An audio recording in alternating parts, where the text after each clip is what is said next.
Hey guys, so in this video I'm going to be doing an Amazon haul.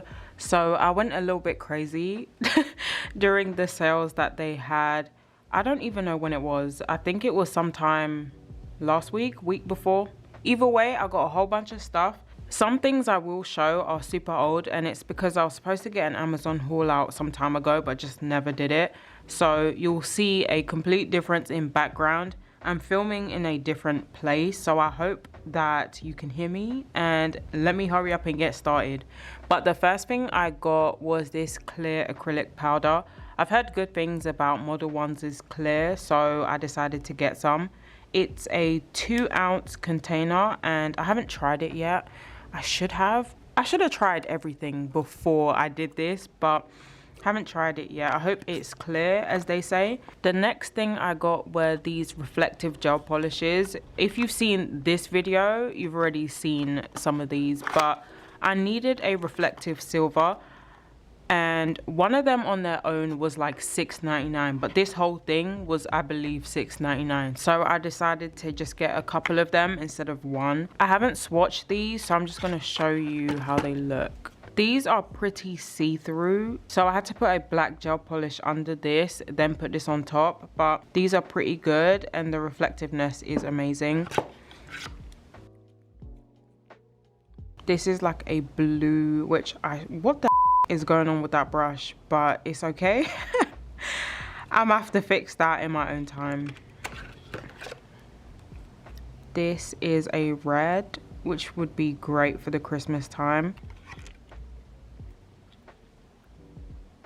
Oh, I like this.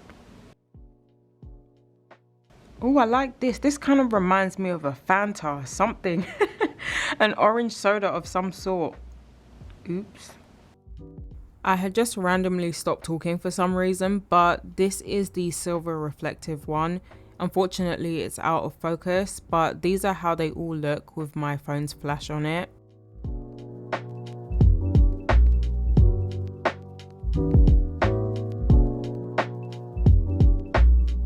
Next, I got this Builder Gel kit.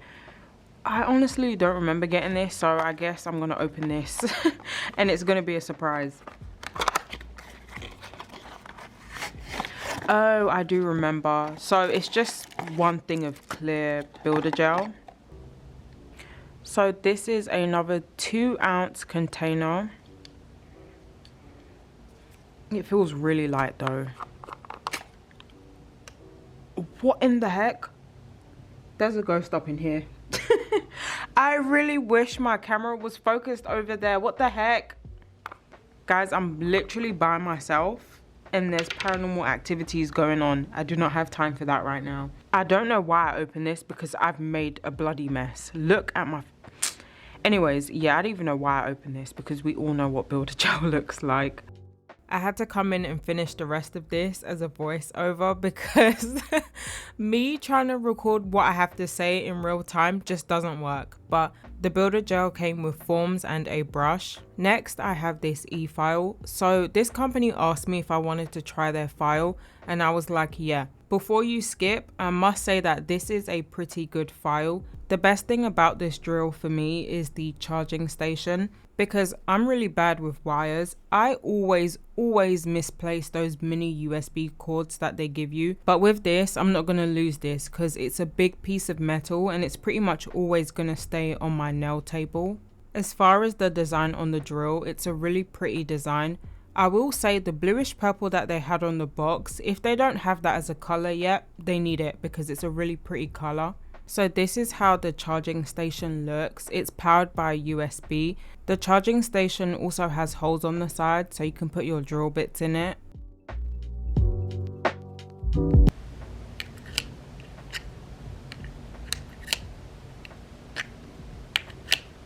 It comes with 4 drill bits and I'm going to show how you release it so you can put a new one in.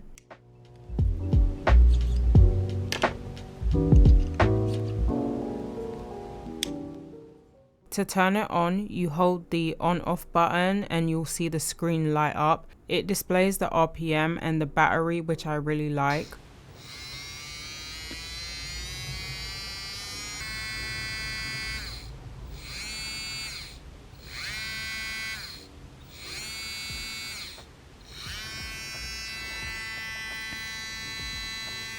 I decided to file off this little nub that I had on one of my acrylic swatches just to see how it ate through the acrylic, and it does a pretty good job. I can't wait to fully use it when I do a set.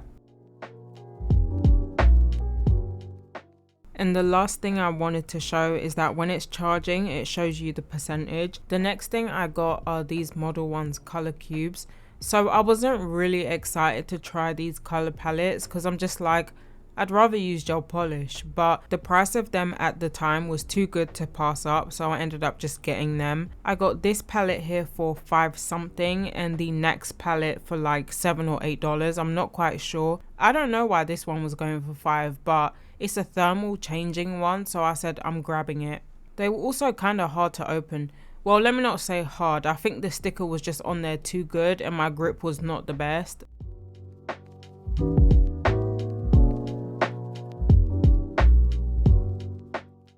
These are the names of the palettes I got if you want to get them for yourself. I swatched one of them so you could see how it goes on. So I'm not sure how I feel about these palettes. I mean, they get the job done, but they are on the thicker side.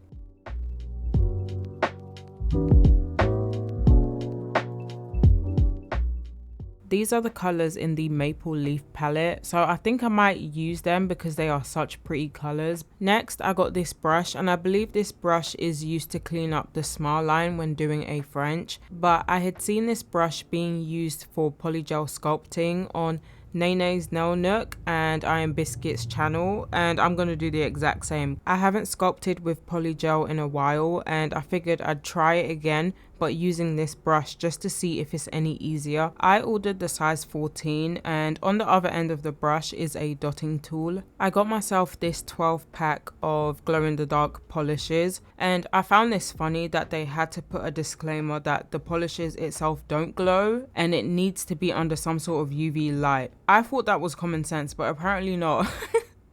And I had looked in the reviews and a lot of people were like, it doesn't glow, it doesn't glow.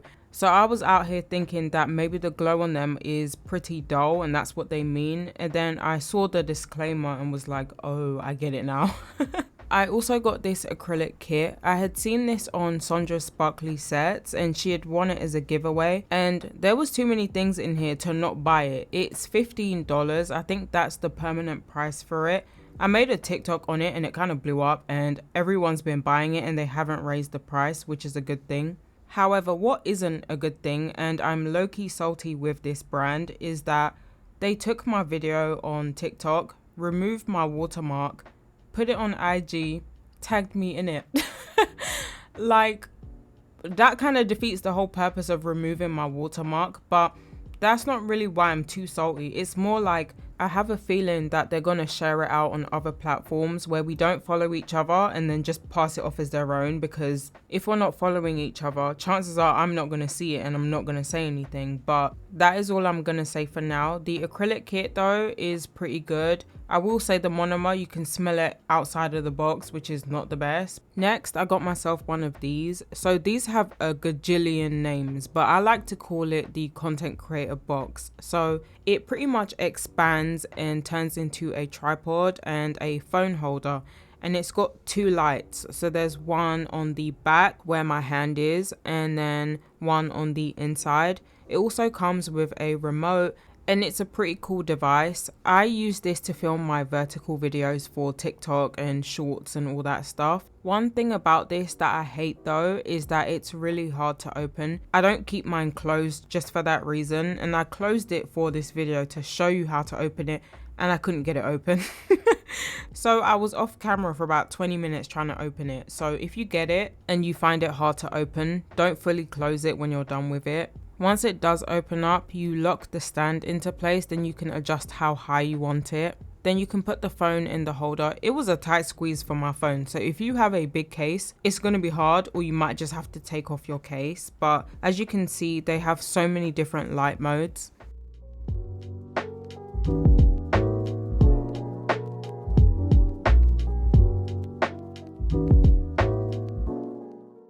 Next, I had to get myself a new lamp. The one I currently have, I think it's dying because I've noticed that sometimes it doesn't cure gel polish all the way, even if I do thin coat, so I'm not quite sure what the issue is. I had seen this cool trick on Instagram to test if your lamp is dying, and what the creator did was dip an orange stick in builder gel, and she turned her lamp upside down, hovered the stick over, and if it doesn't start curing immediately, it means your lamp is dying. I was gonna do that test before I bought this, but ended up not doing the test and bought this anyway because it was on sale. But I do love the look of it and can't wait to start using it. And lastly, I've already put these up, but I really do like these and wanted to share it. It's a 6-piece wall rack to put your polishes in, and they are great. They are fantastic. Unfortunately, I've almost run out of space, so I might need to get some more. But that is the end of my haul. If you like this video, like, comment and subscribe, and thank you for watching.